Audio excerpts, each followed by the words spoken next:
I'm really excited about today. And first off, I want to go ahead and start with introducing SC. SC, thank you for joining us today. Thank you for having me. It's great to be here, Aditya. So I'd love for the audience to know a little bit about your background and let them understand, what makes you such a amazing expert and speaker. Your book's been phenomenal. I've read it. A few people I've given it to have loved it as well. Yes, thank you. So, yes, I've been building mobile products for the past 10, 12 years, and today they are used by billions of people. Products that I've contributed to include Facebook, Trulia, some of Electronic Arts games. I also built products for Nokia a few years ago. And when I left Facebook, a publisher reached out to me and asked if I wanted to write a book on mobile, which has now become a bestseller. It sold over 10,000 copies since it got released 4 months ago. I also teach mobile and user acquisition at Stanford Business School. And I'm also an investor. I invest in hyper-growth companies, technology, mobile, very open to different areas. But really my expertise on mobile began a long time ago when I was studying to be an engineer. And I was looking for technology that would, help me live my life, but also get out of the way. And I had to wait for a little bit longer than I was hoping for mobile to actually come through. And I think that it really realizes the promises of being out of the way. Awesome. Great to hear. And, that's why we're excited to do this webinar with you. I feel like our audience can get a lot of insights and understand exactly what, how to build a mobile product correctly and engage the right users. So I take a moment to introduce myself. I'm sure people are like, who's this random person on the phone? My name is Aditya Vempati. I'm the head of marketing at Amplitude. And I have for about 10 years of experience launching enterprise companies such as Nutanix and Coho Data. And I did my electrical engineering degree at Georgia Tech. And I am a lover of, I would say, unique socks and definitely analytics. Even when I was doing marketing at B2B infrastructure companies, analytics always played a big role. Constantly was something that I looked at.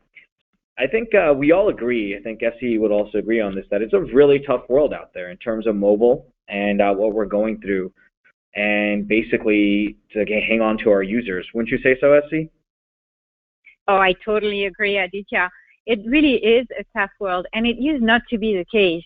In the early days of mobile, if you remember or if you were here, you could actually get better conversion on mobile than you could on the web. And by better, I mean 2 or 3 times better. And now, forget it. It's about the same commoditized conversion.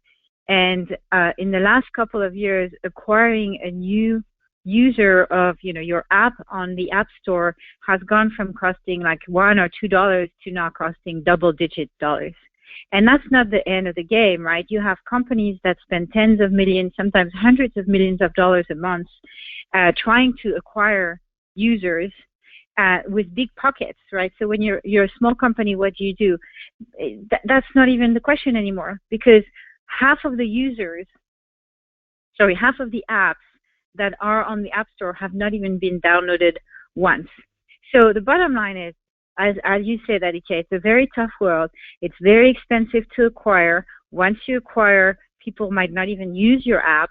And once you get them to use your app, it's even harder to retain them. And I think you have some really interesting data on that, Aditya. Yeah, exactly. So as many people on the line can see, we found that to retain your users, it's even a tougher game. So on the day 0, let's consider that when they install, if you look at this graph and you look at day 1, the drop-off is that you've lost 77% of your users already on day 1. I mean, that's just massive. You spend thousands and thousands of dollars, and basically you lose 77% of that. So an example is, let's say you spent $10,000 on acquiring users, and you got 500 users, you're going to have 77% of those users gone on day 1. And that's just insane. And so you need to find different ways to hook your users, to show them the value of your app. And that being said, we like to think there's some good news in this. And this is where I think it's really key that you deliver value to your users. Everything we know is measurable. You can see what actions they're doing. You can see what behaviors are engaging them and what behaviors are causing them to come back versus not. And you need a system that allows you to measure this. You need a system that you know what metrics to track, you know what metrics are critical, what metrics are not critical, and then which ones are the ones that are going to steer your product in the right direction or not. What do you think about that, Essie? Totally agree. And that's, I think, the first good news of this webinar. We're going to share many more good news. You know, the truth is that what's amazing with mobile, and people ask me a lot, what is the essence of mobility? And I will say it's two things, right? It's one, your real identity, and two, your context. And the fact that everything is measurable with information that's specific about you, right? Your real identity means that your mobile devices, whether it's a smartphone or a smartwatch or something else, knows more about you than yourself sometimes. And then the second piece of data that it captures is context data. So it knows where you are, what time you do certain things. It knows a ton about your behavior, your habit, your life. And that's really, in many ways, a good news. Of course, there are some downsides to that, and we're all aware of, you know, concerns around privacy. But the fact that we are able to collect so much data about our lives makes us ready to be what I would call data informed. And what it means is that there's lots of tools that have been developed to capture that data, analyze it, parse it. And for most of you who are listening, it's very hard to know which one is needed. And Aditya will actually tell you a bit about Amplitude, which I think is a fantastic tool for mobile data. Okay, great. So, you know, we have all these, we say everything is measurable and we want to deliver value to our users to retain them. So, you know, you've been in this area for a while and have a lot of experience. How do you really define success? Yeah, that's the first step about, you know, growing your user base by 18x, as we said we would give you a step-by-step, you know, guide to. So the first thing is you want to define success. Then what you'll do is you'll want to map your funnel. That's the second step, and we'll talk about that a little bit later. And then the third step is you want to use some wildcards, and we'll talk about that as well. But let me start with defining success. Like, first of all, what is success? Well, success is pretty simple. It's reaching a goal based on a certain metric. How you define success is by using what I call a business equation. So let's see, it's pretty simple, right? So to make money, revenue is to sell some stuff at a certain price, right? Volume times price. That's economic one-on-one. Now, volume times price, if you want to grow your user base, you're going to be focused on volume, like on driving more customers to buy your product. And what does that mean? Does that mean you want to get more customers to have more transactions, which is a returning engagement metric, or more customers to do the same thing, to more new customers every time? Most people will want customers to sign up once and then come back all the time. And that's where retention is really, really important, and engagement. Now, let me tell you one thing. When you have a new user who comes in, how are you going to help him convert into a returning engaged user? This is where what I call the engagement threshold comes in. The engagement threshold is a metric at which point you know that your user is likely to come back. And that happens in one of two ways. Either, simple way, you have a way to contact them. You have a way to re-engage them. So you have their email address, maybe you have their phone number. You have a way to contact them back. Or they have experienced the magic of your product. And I'll give you an example. If you use Facebook, but you're new to Facebook, some people are still new to Facebook. When you join, the service asks you for only one thing after it got your contact information. Make more friends on Facebook. So you see this engagement threshold. Being able to experience the magic of Facebook is being able to have friends that will populate your newsfeed, that will share pictures with you, and so on. So once you you sign up for Facebook, you give Facebook your email address, then you start making friends. Once you reach 20 friends, and Facebook learned that your magic number 20 friends through a lot of experimentation, then the service considers that you're ready to experience the magic of Facebook. See those two metrics, the time when you get someone's email and the time when you get 20 friends, these are the engagement thresholds. So defining success, back to your question, Aditya, is really defining that engagement threshold. Number one, when do I need someone's contact information to make sure that I have a way to contact them back and get them to come back? And number two, when do I know that they've seen enough of the magic of my product that they will come back naturally? Makes sense. It's obviously critical, right, that you want to make sure you have people coming back, but then they also come back because there's a reason for them to come back, as you said. There's an engagement threshold, which is a combination, as we're saying, of DAUs and retention. So that being said, I want to talk about a little bit more about how do you define these metrics, right? It's great to know DAUs, it's great to know retention, but how are you measuring them currently? And this matters because you need a methodology or you need a product that allows you to take a look at, okay, this is what my DAUs per day are, and this is what my retention is. But keep in mind, right, DAU varies from product to product. A DAU for a on-demand delivery app isn't the same as a DAU for an app such as a shopping e-commerce app. It's going to be vastly different. And oftentimes we see the mistake of people assuming that, a DAU is someone who just opens their app per day. And, that just isn't the case. You want to really make sure and understand what is an intent to use your product. So that goes to number one, how are you measuring your metrics currently? And that's the DAU part and the retention part. And what do you care about? In a business, people care about retention, and they care about retention, like, again, an on-demand delivery app, they'll care about retention over a 30-day period versus a 1 week, a day 7. Because to them, they just care that you make a purchase, and they find that people are retained if they make a purchase once a month versus every week. So they may be looking at retention very differently, and they care about retention, but they may be looking at it very differently than most people are. And you need to find, do you care about people coming back every day? Do you care about people coming back just to retain them over a 30-day period? You need to really define that in your business and understand which is it out of these two metrics that can drive your engagement threshold, or is it both? It really depends on your business. And how is that metric currently being measured? Once again, going back to, are you defining it in day 7? Are you defining it on day 30? Or are you thinking about it from a bracket retention perspective where you're saying if they come back anytime between day 1 and 7, I consider them retained? And this may be applicable to like someone who's in a SaaS product and they're doing a 14-day trial. And they look at, okay, what's my retention from day 1 to day 7? And then again, what's my retention from day 10 to 14? And what are my DAUs between these range? Because I want to know if my trials are going to convert. And so it really depends on your business, and it depends which one matters to you to see if the engagement is actually working or if it's actually not working.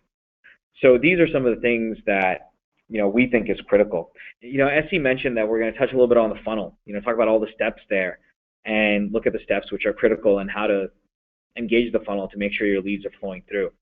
And as we go through that right now, Essie, do you want to talk a little bit about the funnel? Why is it so critical? What matters in the funnel for a lot of users? Yeah, absolutely. And, once you've identified that goal metric, Aditya was talking about DAU, weekly active, monthly active, then every step your customer takes along the way should lead to that metric. And so you put basically all your customer actions in your product down into a funnel. Now, that's great. That gives you some visibility on how many people come in and how many actually convert to your goal metric. But that's not enough, because what you want to do is you want to slice and dice that funnel in all possible ways. You want to slice it by platform, sometimes by device, by geography, by use case, by demographics, if you can, by as many ways as possible.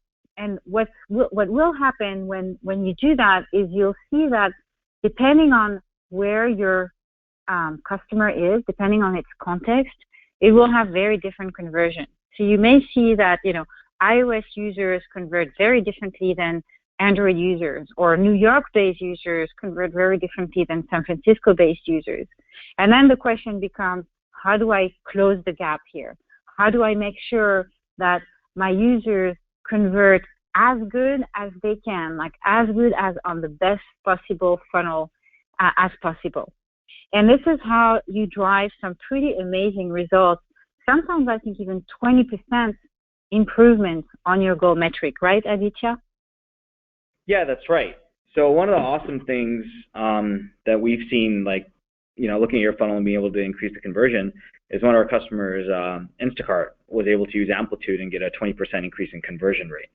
And that's really huge, right? Yeah, they used Amplitude, but the fact that they looked at their funnel, they understood where the conversion could be optimized and spent time optimizing it is like a very big achievement. And 20% is huge on returns. So that's something that really, really does matter. And so with that being said, as SC said, you can look at the metrics and look at different ways to look at it. We're going to touch a little bit about Amplitude here. Not so much Amplitude, but how we think about analytics and a framework for analytics. So we call this the 3 levels. And so if you look at this, and let's start at level 1, we have counters. So level 1, you want to think is like when the basically desktop web was getting started. This is when people were looking at how many people visited their page, how many people were coming back day after day, and how much revenue they got. So very high level barometer functions.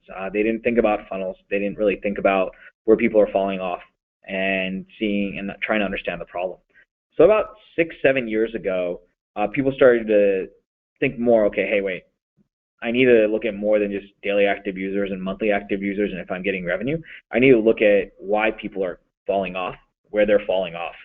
And that's where people started thinking about funnels, and as you touched on that, and why they're so critical. And looking at, okay, what's my funnel for my user from this type of browser versus another browser, or this type of landing page versus another landing page. And then what drives retention, what keeps people coming back, because this can be a great source of revenue for me. And then next is the segmentation part. Like, how does a funnel look from someone who is coming from Canada versus US versus Europe? And trying to understand, are these segments impacting my retention? Are they impacting my revenue? And then what are the key things people are doing that's causing them to stay or leave, right? We call that level 2. That's just understanding where the problems are. We think there's like another level, and we like to call this level 3. It's what's influencing these people to behave the way they are. We know they're behaving this way. We know it's causing, issues to arise in the funnel. But why are they doing this? And this is where we like to call is the behavioral layer. The behavioral layer really lets you understand what exactly are the events that people are doing that's leading them to stay in the funnel, come back every day, be retained every month, and make purchases. Whereas what are the things that people are doing that's not allowing them to come back and do this? For example, let's say you have a music app and someone joins on day 1 and they join a community. And person B joins on day 1 and they play a song. And if you look at a 30-day retention curve, you can think, hey, what are the results of this? How is this going to influence the behavior? And with Amplitude in particular, you can look at the retention rates over 30 days of person who did activity A, which was join a community, and person who did activity B, which was play a song. And this will allow you to really understand what is the value that you're getting. As we said earlier, is the good news is if you deliver value, people will stick around. And that's the point. It's really to show what value you can drive to your users and deliver that value quickly on day 1 versus day 4 or 5, whereas they're never likely to return. Because as we looked earlier, day 1 retention is 33%. You lose 77% of your users. So delivering value to your users as fast as possible is one of the biggest things that you can do to retain them. Let's take a look real quick at what are some of the optimizations that we can do. As SC said, she has a few things, I would say a few types of methodologies that you can implement. And do you want to cover a few of those, SC? Yeah, I'm happy to do that. So what happens is that as you put all your steps into a funnel and map your customers and slice your funnel in all sorts of different directions, you get a bump, but then at some point, doing more of the same is going to produce diminishing returns. So we've talked about, 18x, not 20%. Where is the rest coming from? And I'll give you 2 tools that I've used that I found to be very successful. The first one, I call it a shortcut. So the shortcut, Aditya, if you go to the next slide to show folks what it looks like, it's like an Amazon recommendation. So when you buy a book on Amazon, or you buy my book on Amazon, and you want to find more books on retention, engagement, mobile, you don't need to search for what other books did SC write, or what other books are on the topic of mobile or retention or engagement. Amazon immediately shows you, here are the books that people interested in that particular book bought. And that basically gives you a shortcut to other books that may be interesting to you. Now, that type of methodology can triple your conversion. And I'll give you a concrete example of that. When I was working at Trulia, I was running the business line that helped people find a place to rent. And people, when they look for a place to rent, first of all, it's a very painful process, but also they have very defined criteria, right? They're looking for a 2-bedroom with a parking and maybe dog-friendly under this much per month rent. So the criteria for the rental are pretty much always the same. And when you browse on Trulia and you search for listings, you say, okay, this is a listing I'm interested in. Chances are a listing that meets your criteria, that's similar, right? Similar neighborhood, similar price range, will also be interesting to you.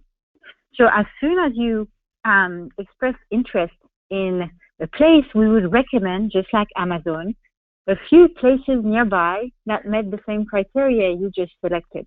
Here are some 4 additional places available for rent. And most people say, yeah, I'm interested in checking them out too. So we actually took it one step further.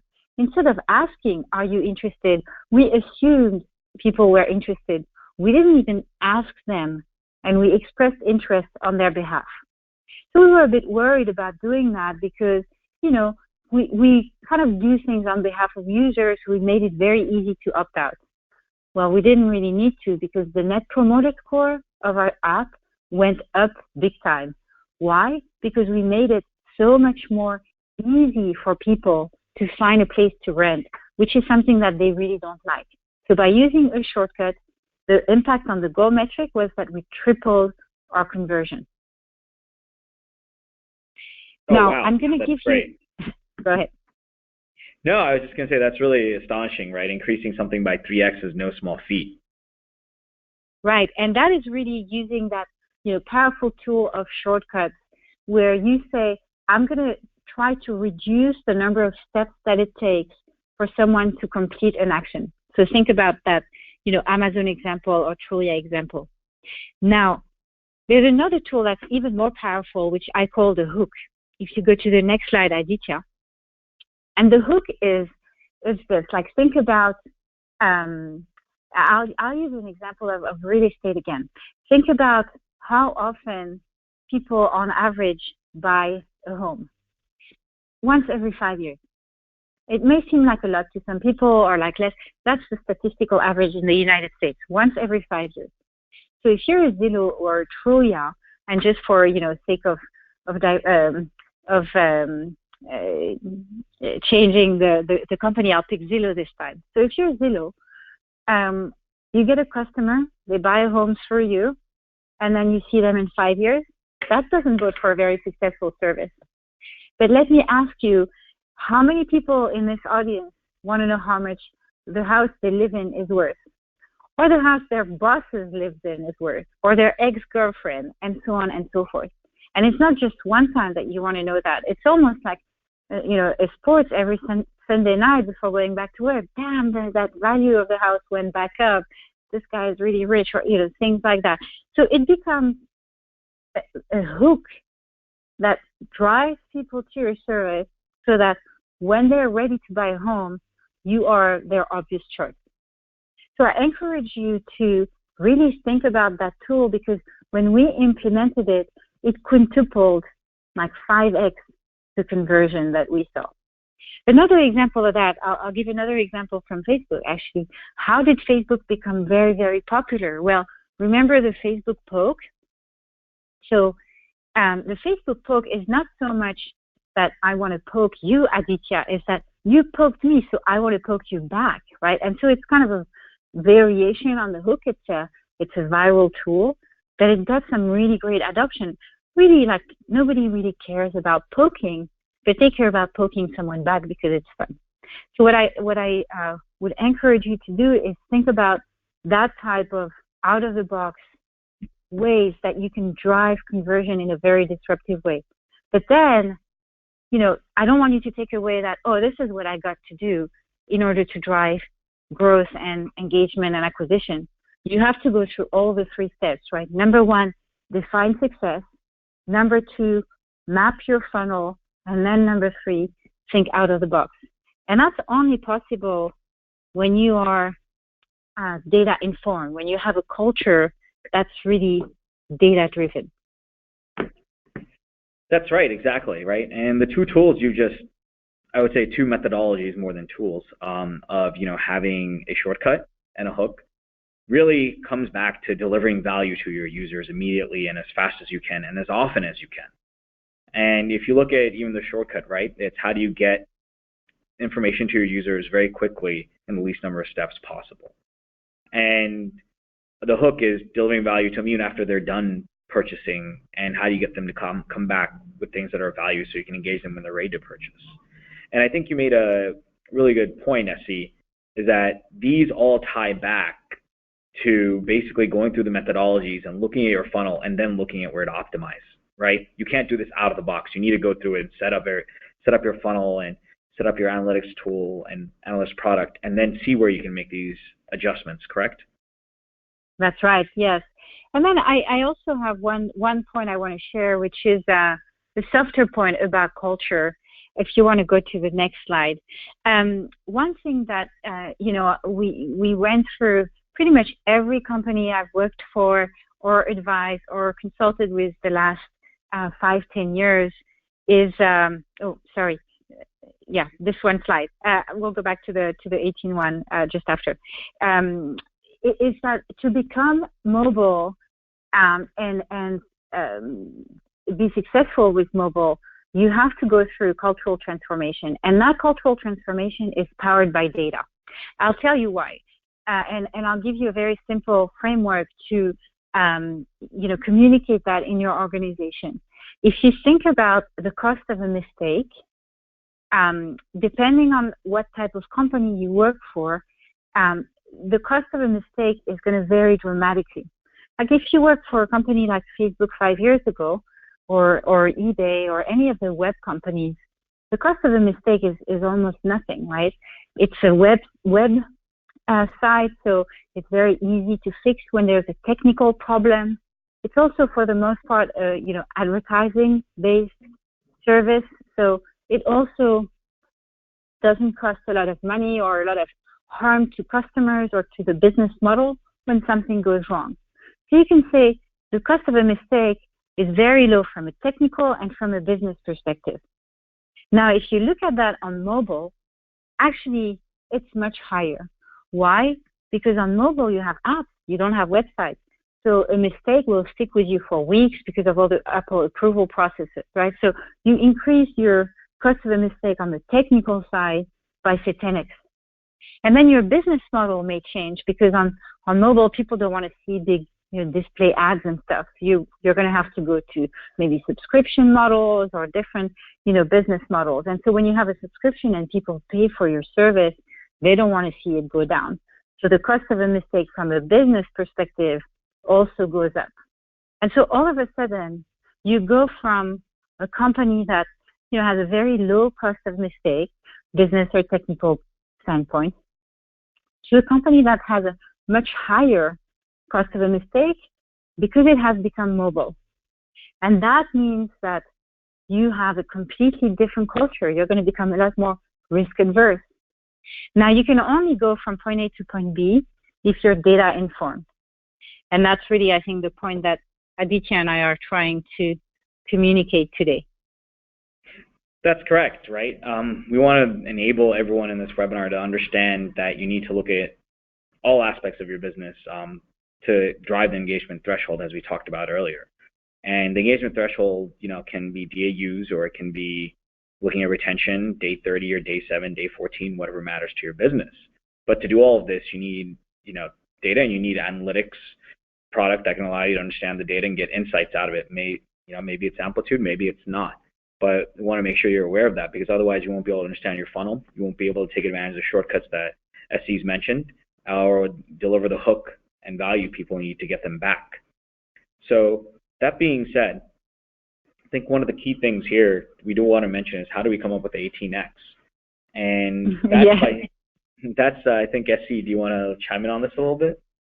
Absolutely. So we started by saying, set a goal metric, put everything in your funnel, and then optimize your funnel by slicing and dicing. And that will give you an astonishing 20% upside. So that's the 1.2. Then think outside the box, like use the shortcuts like this Amazon book recommendation to make things a lot easier for your users, to reduce the steps that they need to go through to go from point A to point B. That's the 3x. And then finally we said, oh, and by the way, find hooks that will get people interested in your service even before they are ready to use it. That's the Zillow's estimate, and that's a 5x return.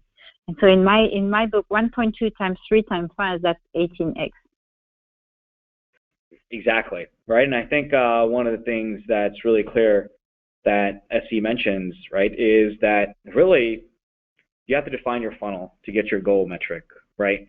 And if you don't define your funnel, you'll never get to optimize. And I know we keep saying that, but it's really critical to do that. And for your business, as I mentioned earlier, it comes down to what kind of business are you running, right? Are you running a SaaS business? Are you running an on-demand delivery business? Are you running a gaming business? And each one has different types of measurements you need, and the funnel varies differently. One is a day-to-day, one could be once a month, the other one could be once in 2 weeks. Really comes down to how your business operates and the business model you set up. So if, like I said, if you're a SaaS company and you have trials, then you need to worry about how end of the trial looks and at the start of the trial looks. If you're an on-demand food company, you maybe need to think about what's the frequency that people are ordering and how frequently do you want them coming back to make sure they keep ordering at that rate, because you want to drive revenue. So those are some of the things. Another question we had is, the example for the shortcuts in business apps is really clear. Is it possible to provide an example of shortcut in a mobile game? I mean, absolutely. There are actually tons of shortcuts in mobile games. When I'll give you a simple one, right? You finish a level, and then you have several options. Like, do you want to go to, that particular room or another one, or do you want to get that particular, weapon or something? People are given options. Options complicate the game tremendously. Like, what you want to do is you want to reduce that step and give people what they want before they ask for it. I don't know if it's a super clear example, but that's how you want to think about it in a gaming environment. How do I reduce the number of steps it takes to go from one level to another? That's right. And I think like another example, that I've seen particularly is, like, I'm playing SimCity every now and then, and every time I finish a level, it says, hey, do you want to purchase, X amount of cash to start building to go to the next level quicker? And what they're doing is saying, well, you got the excitement of going to another level, we can make it faster now, but you need to pay. And that's their version of the shortcut. We have another question on the funnel definition. I actually have another example. Another example which dovetails in what you just said. If you're trying to upsell users, like, one of the huge hurdles in upselling people is you're going to have to ask for their payment information. So think about when is the best time to capture that payment information, or think about using Apple Pay to completely cut the step of asking for payment information. These are ways that you can take a shortcut at a very critical moment in your customer journey. Yes, that's really right. And I think we have one more question here on the funnel definition. Looks like people really care about the funnel, which is a good thing. It says, back on the funnel definition, as you explained, the funnel is a static measure with churn at each step. How do you link funnel to retention, 30-day DAUs as an example? So I think let me chime in here. So this is a really good question. And I think what you need to do is look at your funnel, and you have churn at every step. But you need to, this comes back to understanding what behavior is driving someone to come back. And if you're looking at 30-day DAUs, and that's where you're considering your retention, so sounds like MAUs, but let's say DAUs, then you need to know what behavior in your funnel is causing them to come back. And that's where you have to look at the data. You need a product, an analytics product that can tell you which is the behavior that's driving this. And how can I get most of my users to go do this behavior? Because I'm correlating this directly in my funnel to retention. And it goes the other way also. If you're seeing a certain behavior that's happening in your funnel, and it's happening early on, and it's causing people to drop off, you want to eliminate that as soon as possible. And this is where in the funnel, if you sit there and you map your funnel out and look at it as like a series of steps, as C said earlier on, and look at the churn of each step, but then look at each step as a behavior and how that behavior is impacting the overall funnel, you can get the shortcuts, you can get the increases in conversion, and you can get the hooks also. Do you have anything else to add, Esty? Yes, I'll give you a couple of a different perspective on this. So, you said you want to drive 30-day DAU, so monthly active users. You probably have a good chunk of users that will come back after 40 days instead of 30 or 45. Is there something you could do to encourage them to come back after 29 or 30 days so that it drives your MAU target? Right. So remember, it's like once you set that goal, and for you that goal seems very clear that it's monthly active, then think about ways that you can drive people to, once they're at, in your funnel and going down your funnel, how do you get them to come back to your funnel often enough to, be monthly active users? Great. So I think with that, we're going to wrap it up here. The webinar will be available by next Tuesday, Wednesday, and we'll announce the winner of the HD drone. And I do want to say thank you to all the attendees, and also thank you, SC, for giving us your time as well as your valuable insights. I'm sure the audience really enjoyed it. And if you guys have any questions, yeah, no problem. If you guys have any questions, you can go ahead and email SC at sc@products.count. Her Twitter handle is there as well, or you can shoot me an email, aditya@amplitude.com. And we do want to mention one more thing before I forget. I did want to say this is, we did talk about becoming a data-informed culture, and there are 3 key things I did want to list and make sure the audience got to see. And we do believe these are like really critical pieces, is setting up your analytics from day one and making sure that it meets the needs of your business users, not just your experienced data scientists. And then also choosing an analytics system that can scale with your company. It's really critical, because if you do it on day one and then all of a sudden a year later you have to rip and replace everything, that gets really complicated. It becomes a tedious task for whoever owns the analytics product in the company, and also for the users consuming it. And we also have an infographic that's shown here that you can download as well. So with that, I want to say thank you guys, and really enjoyed the questions. And again, thank you, SC. Thank you, Aditya. Thank you, everyone. All right. Have a great day. Bye-bye.